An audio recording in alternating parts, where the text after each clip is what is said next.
नमस्कार दोस्तों।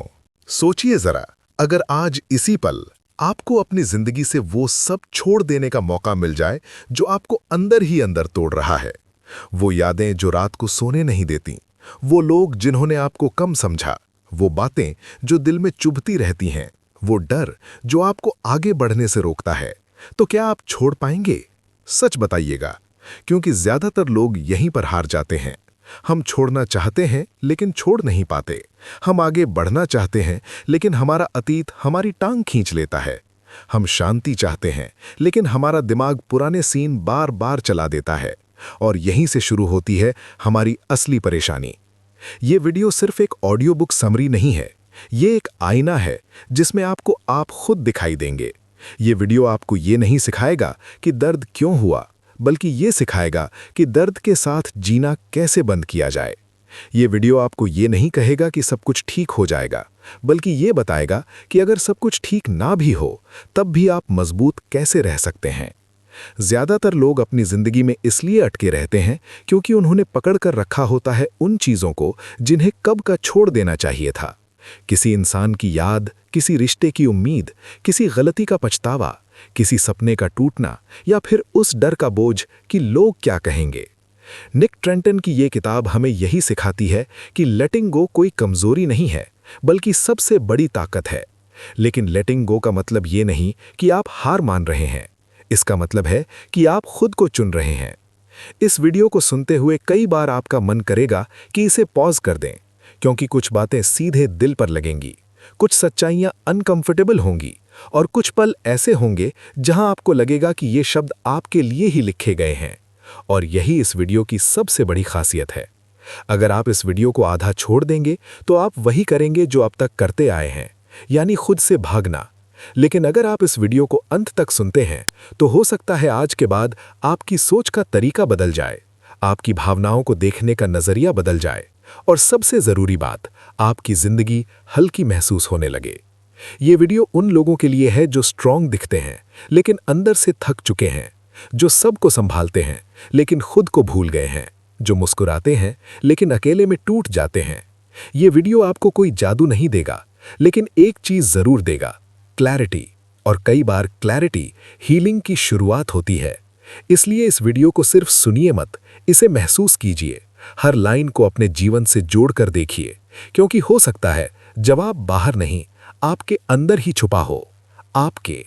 और जब वीडियो खत्म होने लगे तब भी उसे हल्के में मत लेना, क्योंकि आखिरी शब्द वही होते हैं जो सबसे गहराई तक जाते हैं। अगर आप चाहते हैं कि ऐसे ही deep life changing audio books और समरीज आपको मिलती रहें जो आपको सोचने पर मजबूर करें और अंदर से बदल दें, तो वीडियो को लाइक जरूर करना, चैनल को सब्सक्राइब करना, क्योंकि हो सकता है अगला वीडियो वही हो जिसकी आपको अभी सबसे ज्यादा जरूरत है। चैप्टर 1, छोड़ने की कला क्यों जरूरी है। जिंदगी की सबसे बड़ी विडंबना यह है कि हम वही चीजें सबसे ज्यादा पकड़ कर रखते हैं जो हमें सबसे ज्यादा दर्द देती हैं।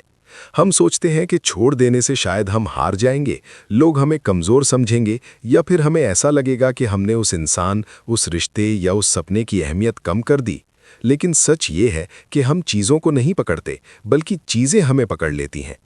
निक ट्रेंटन इस अध्याय की शुरुआत इसी कड़वी सच्चाई से करते हैं कि इंसान का दिमाग दर्द को छोड़ने के लिए नहीं बना, बल्कि उसे दोहराने के लिए बना है। कोई पुरानी बात, कोई अपमान, कोई धोखा या कोई असफलता, दिमाग उसे बार बार चलाता है, जैसे कोई टूटा हुआ रिकॉर्ड।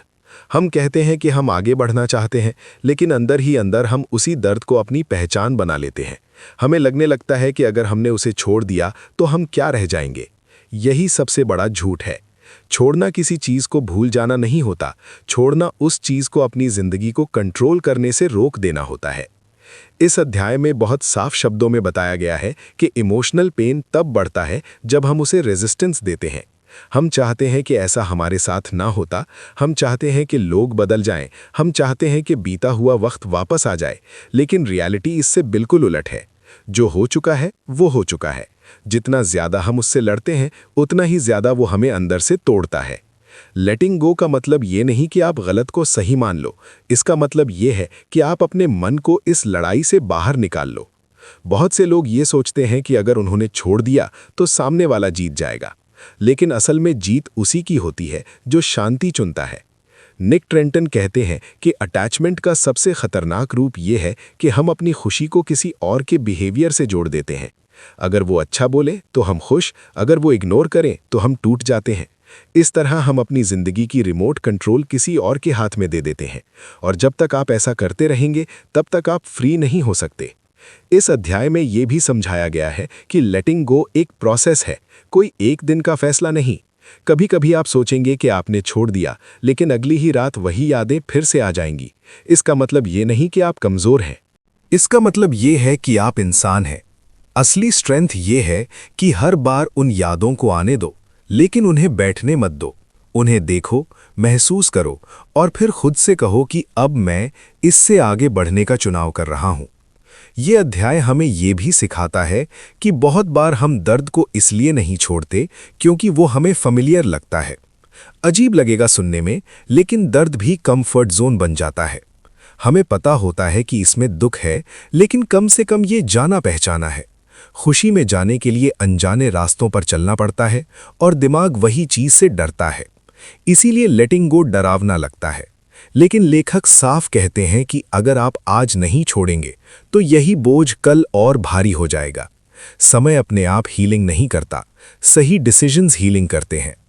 इस अध्याय का सबसे पावरफुल संदेश यही है कि आप अपने विचार नहीं हैं, आप वो इंसान हैं जो उन विचारों को देख सकता है।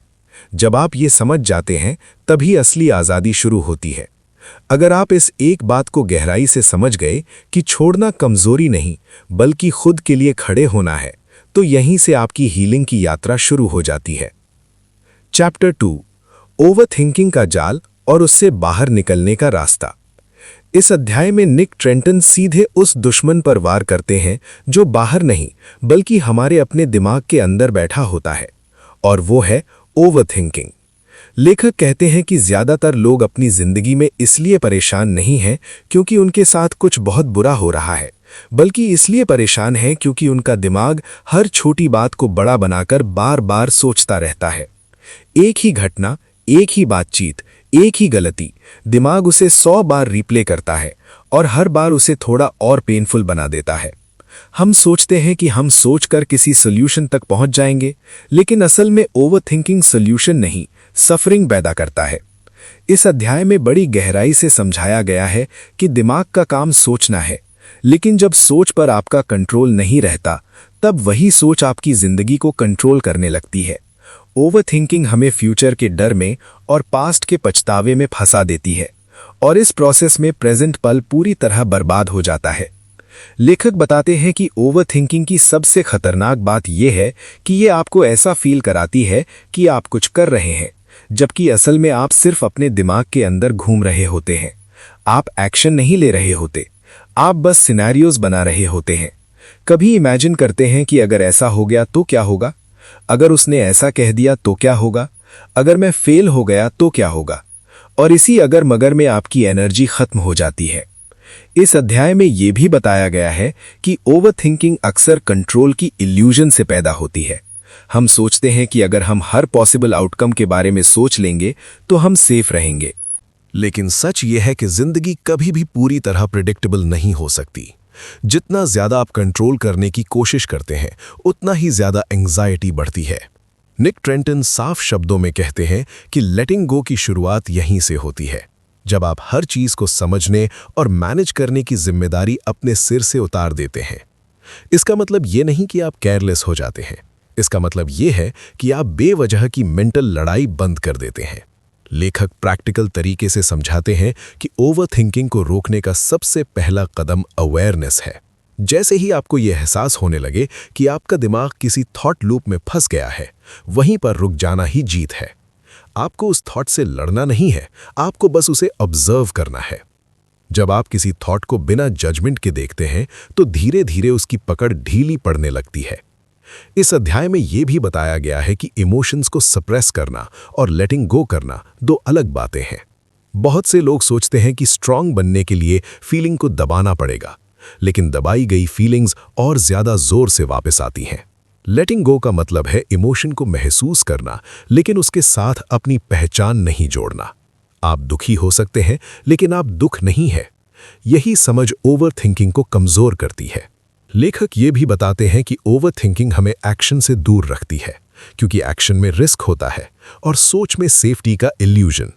लेकिन असल ग्रोथ एक्शन में ही होती है। जैसे ही आप छोटे छोटे कदम उठाना शुरू करते हैं, दिमाग अपने आप शांत होने लगता है, क्योंकि उसे प्रूफ मिल जाता है कि आप संभाल सकते हैं। इस अध्याय का कोर मैसेज यही है कि शांति बाहर से नहीं आती।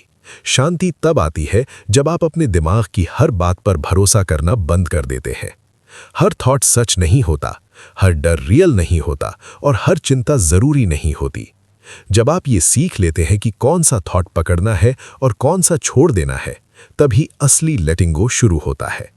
और तभी आपका दिमाग दुश्मन नहीं, साथी बनना शुरू करता है।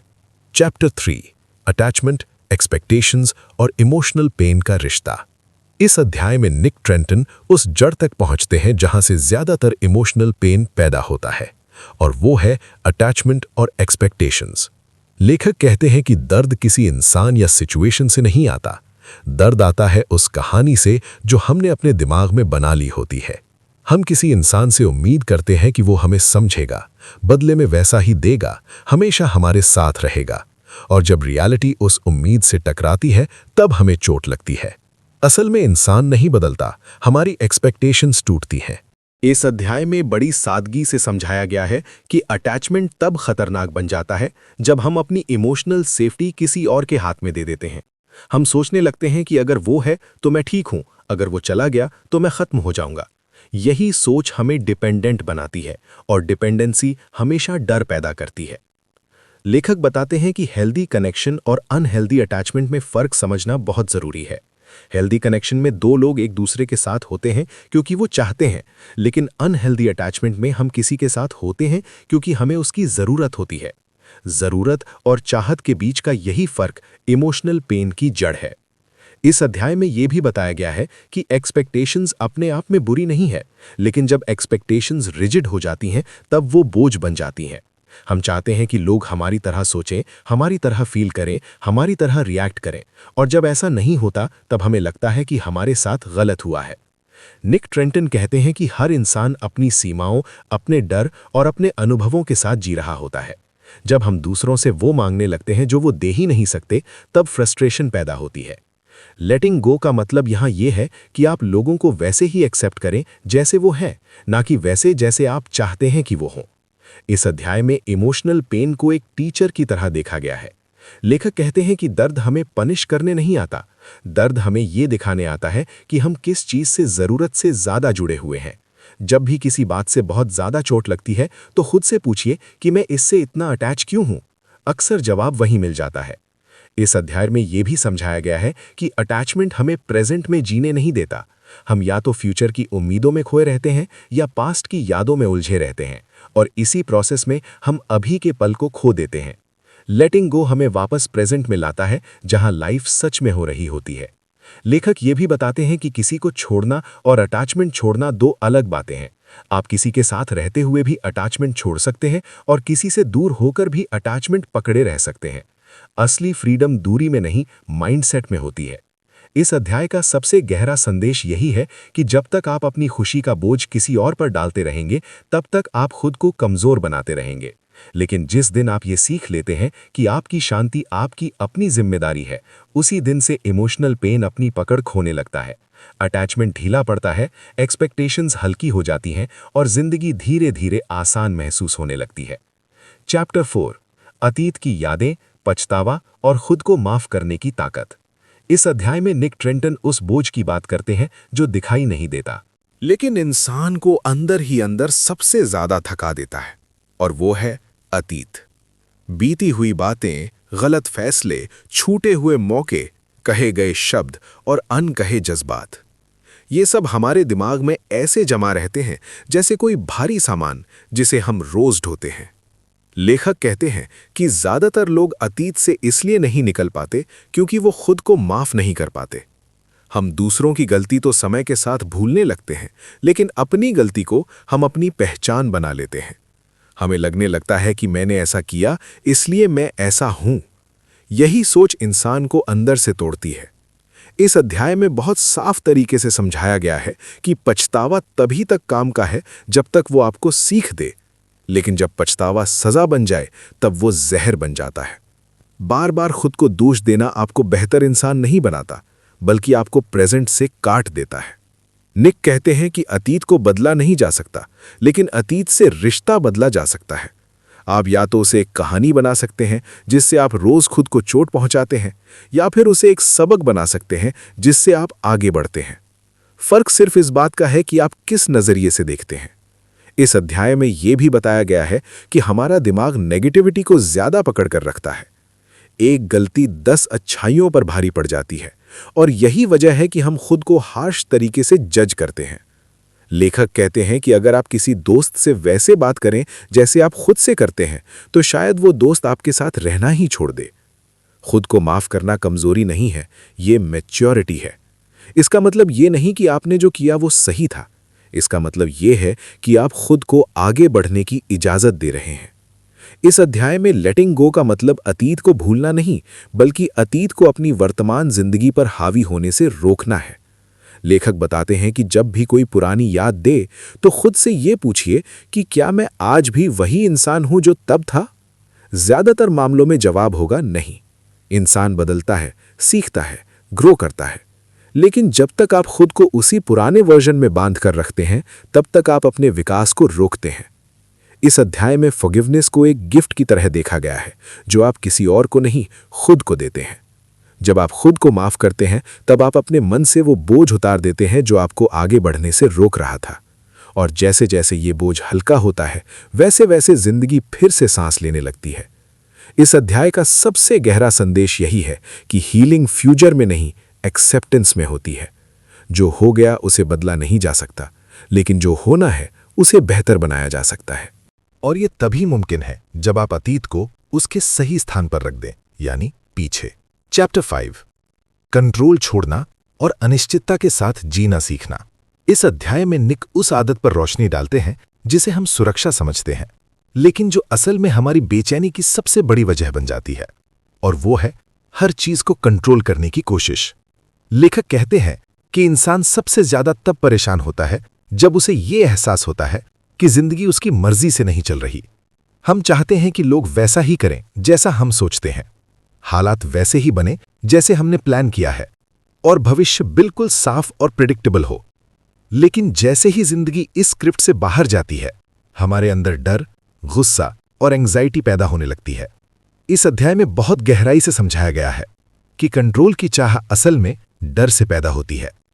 हमें डर लगता है कि अगर हमने चीजों को कसकर नहीं पकड़ा तो सब बिखर जाएगा। लेकिन निक ट्रेंटन कहते हैं कि जिंदगी को जितना ज्यादा कसकर पकड़ा जाता है, उतनी ही जल्दी वो फिसलती है। कंट्रोल हमें टेम्पररी कंफर्ट देता है, लेकिन लॉन्ग टर्म में वही हमें थका देता है। लेखक बताते हैं कि हम अक्सर उन चीजों पर भी कंट्रोल करना चाहते हैं जो हमारे हाथ में होती ही नहीं, जैसे किसी का बिहेवियर, किसी का माइंडसेट या किसी सिचुएशन का आउटकम। और जब वो हमारे हिसाब से नहीं होता, तब हम खुद को पावरलेस महसूस करने लगते हैं। इस अध्याय में यह भी समझाया गया है कि अनिश्चितता जिंदगी का दुश्मन नहीं है, बल्कि जिंदगी की सच्चाई है। कोई भी इंसान ये नहीं जानता कि अगले पल क्या होने वाला है, फिर भी हम सब जी रहे हैं, फैसले ले रहे हैं, आगे बढ़ रहे हैं। प्रॉब्लम अनिश्चितता नहीं है, प्रॉब्लम यह है कि हम उसे एक्सेप्ट नहीं करते। लेटिंग गो का मतलब यहां यह है कि आप इस सच को स्वीकार कर लें कि सब कुछ आपके कंट्रोल में नहीं होगा, और यही स्वीकार करना आपको अंदर से हल्का बना देता है। लेखक प्रैक्टिकल तरीके से बताते हैं कि जब आप कंट्रोल छोड़ना शुरू करते हैं, तो इसका मतलब ये नहीं कि आप जिम्मेदारियां छोड़ देते हैं। इसका मतलब ये है कि आप अपना पूरा फोकस एफर्ट पर रखते हैं, आउटकम पर नहीं। आप अपना बेस्ट देते हैं, लेकिन रिजल्ट को लेकर खुद को टॉर्चर नहीं करते। इस माइंडसेट से एंग्जाइटी कम होने लगती है, क्योंकि अब आपकी शांति किसी एक रिजल्ट पर डिपेंड नहीं करती। इस अध्याय में यह भी बताया गया है कि कंट्रोल की आदत हमें प्रेजेंट से दूर ले जाती है। हम या तो फ्यूचर के वर्स्ट केस सिनेरियो सोचते रहते हैं, या पास्ट की गलतियों को सुधारने की कोशिश करते रहते हैं, और इसी बीच आज का पल हाथ से निकल जाता है। जब आप ये सीख लेते हैं कि अभी जो आपके सामने है उसी पर ध्यान देना है, तब दिमाग धीरे धीरे शांत होने लगता है। लेखक कहते हैं कि असली ताकत कंट्रोल में नहीं, अडैप्टेबिलिटी में होती है। जो इंसान बदलते हालात के साथ खुद को ढालना सीख लेता है, वही जिंदगी में आगे बढ़ता है। इस अध्याय का कोर मैसेज यही है कि जिंदगी को मैनेज नहीं किया जा सकता, जिंदगी को जिया जाता है।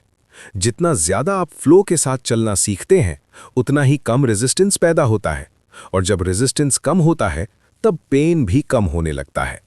कंट्रोल छोड़ना डरावना लग सकता है, लेकिन उसी डर के पार वो शांति छुपी होती है जिसकी तलाश में इंसान पूरी जिंदगी भागता रहता है। चैप्टर 6, नई शुरुआत, खुद पर भरोसा और अंदर की आज़ादी। इस अध्याय में निक ट्रेंटन लेटिंग गो की यात्रा को उसके सबसे खूबसूरत पड़ाव तक ले आते हैं, जहां इंसान दर्द, डर और बोझ छोड़ने के बाद पहली बार खुद को हल्का और आज़ाद महसूस करता है। लेखक कहते हैं कि ज्यादातर लोग नई शुरुआत से नहीं, बल्कि पुरानी पहचान छोड़ने से डरते हैं। हम इतने समय तक अपने दुख, अपनी असफलताओं और अपने घावों के साथ जीते आए होते हैं कि वही हमारी पहचान बन जाते हैं। जब उन्हें छोड़ने की बात आती है तो हमें लगता है कि अब मैं कौन रह जाऊंगा, लेकिन यही सवाल असल में बदलाव का दरवाजा खोलता है। इस अध्याय में बड़ी गहराई से समझाया गया है कि लेटिंग गो का आखिरी मतलब खुद पर भरोसा करना है। जब आप अतीत छोड़ते हैं, एक्सपेक्टेशंस ढीली करते हैं, कंट्रोल छोड़ते हैं, तब आपके पास सिर्फ आप बचते हैं। और यहीं पर बहुत से लोग घबरा जाते हैं, क्योंकि उन्होंने कभी खुद पर पूरा भरोसा करना सीखा ही नहीं होता। निक कहते हैं कि खुद पर भरोसा कोई अचानक आने वाली फीलिंग नहीं है, ये छोटे छोटे फैसलों से बनता है। हर बार जब आप अपने डर के बावजूद सही कदम उठाते हैं, हर बार जब आप खुद को रिस्पेक्ट देना चुनते हैं, हर बार जब आप अपने मेंटल पीस को प्राथमिकता देते हैं, तब आप खुद पर भरोसा मजबूत करते हैं। इस अध्याय में यह भी बताया गया है कि नई शुरुआत का मतलब नई जिंदगी नहीं, बल्कि उसी जिंदगी को नए नजरिए से देखना है। हालात वही हो सकते हैं, लोग वही हो सकते हैं, लेकिन आपकी अंदर की स्टेट बदल जाती है। जब आप अंदर से बदलते हैं तो बाहर की चीजों का असर अपने आप कम हो जाता है। लेखक बताते हैं कि लेटिंग गो के बाद इंसान को सबसे पहले जो चीज मिलती है वो है क्लैरिटी। अब आप हर चीज को ओवर एनालाइज नहीं करते, हर बात को दिल पर नहीं लेते और हर इंसान से वैलिडेशन नहीं मांगते। आप समझने लगते हैं कि आपकी कीमत किसी और की राय से तय नहीं होती। इस अध्याय में इमोशनल फ्रीडम को सबसे बड़ी सफलता बताया गया है। पैसा, रिश्ते और स्टेटस तब तक अधूरे हैं जब तक इंसान अंदर से आज़ाद नहीं है। जब आप ये सीख लेते हैं कि हर चीज़ को पकड़कर रखना ज़रूरी नहीं, तभी आप सच में जीना शुरू करते हैं। लेखक कहते हैं कि लेटिंग गो का सबसे बड़ा रिवॉर्ड यही है कि आप प्रेजेंट में आ जाते हैं। अब आप बीते हुए कल को सुधारने में एनर्जी नहीं लगाते और आने वाले कल से डरते नहीं। आप आज में रहते हैं और आज ही वो जगह है जहां शांति मिलती है। इस अध्याय का सबसे पावरफुल संदेश यही है कि हीलिंग कोई डेस्टिनेशन नहीं है, ये एक तरीका है जीने का। कुछ दिन आप मजबूत महसूस करेंगे, कुछ दिन कमज़ोर, लेकिन फ़र्क इतना होगा कि अब आप खुद को उस कमज़ोरी के लिए जज नहीं करेंगे। आप जानते होंगे कि आप प्रोसेस में हैं और यही अवेयरनेस आपको आगे बढ़ाती रहेगी। इस अध्याय के साथ निक ट्रेंटन ये साफ कर देते हैं कि लेटिंग गो का मतलब खाली हो जाना नहीं, बल्कि अननेसेसरी बोझ हटाकर अपनी जिंदगी में स्पेस बनाना है। स्पेस जहां शांति सांस ले सके, जहां खुशी बिना डर के आ सके और जहां आप खुद के साथ सुकून महसूस कर सकें। यही असली आज़ादी है और यही इस पूरी किताब का सार है। चैप्टर 17, लेटिंग गो को जीवन की आदत बनाना और सच्ची शांति पाना। इस आखिरी अध्याय में निक ट्रेंटन लेटिंग गो को किसी एक फैसला या फेज की तरह नहीं, बल्कि जीवन जीने के तरीके की तरह पेश करते हैं। लेखक कहते हैं कि ज्यादातर लोग सोचते हैं कि उन्होंने एक बार छोड़ दिया तो सब खत्म हो गया, लेकिन सच ये है कि जिंदगी हर दिन आपको कुछ ना कुछ छोड़ने का मौका देती है। कभी किसी बात की उम्मीद छोड़नी पड़ती है, कभी किसी इंसान से वैलिडेशन की चाह, कभी अपने ही मन के डर और कभी उस गुस्से को जो अंदर जमा होता रहता है। इस अध्याय में बहुत स्पष्ट रूप से बताया गया है कि लेटिंग गो कोई डेस्टिनेशन नहीं है जहां पहुंचकर सब आसान हो जाएगा, बल्कि ये एक डेली प्रैक्टिस है। जैसे आप रोज अपने शरीर को साफ करते हैं, वैसे ही दिमाग और दिल को भी साफ करना पड़ता है। अगर आप ऐसा नहीं करेंगे तो पुराने विचार, पुराने दर्द और पुरानी शिकायतें फिर से जमा हो जाएंगी। लेखक कहते हैं कि असली शांति तब आती है जब आप ये स्वीकार कर लेते हैं कि जिंदगी कभी परफेक्ट नहीं होगी। लोग हमेशा आपकी उम्मीदों पर खरे नहीं उतरेंगे और हालात कई बार अनफेयर होंगे, लेकिन इसके बावजूद आप खुद को कड़वा, नाराज या टूटा हुआ इंसान बनने से बचा सकते हैं। इस अध्याय में ये भी समझाया गया है कि लेटिंग गो का सबसे प्रैक्टिकल रूप है चुनना। हर सिचुएशन में आपके पास एक चॉइस होती है, या तो आप रिएक्शन में जिएं या अवेयरनेस में।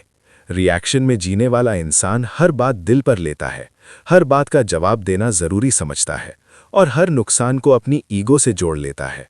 लेकिन अवेयरनेस में जीने वाला इंसान ये देख पाता है कि कौन सी लड़ाई जरूरी है और कौन सी छोड़ देना ही बेहतर है। यही समझ इंसान को मैच्योर बनाती है।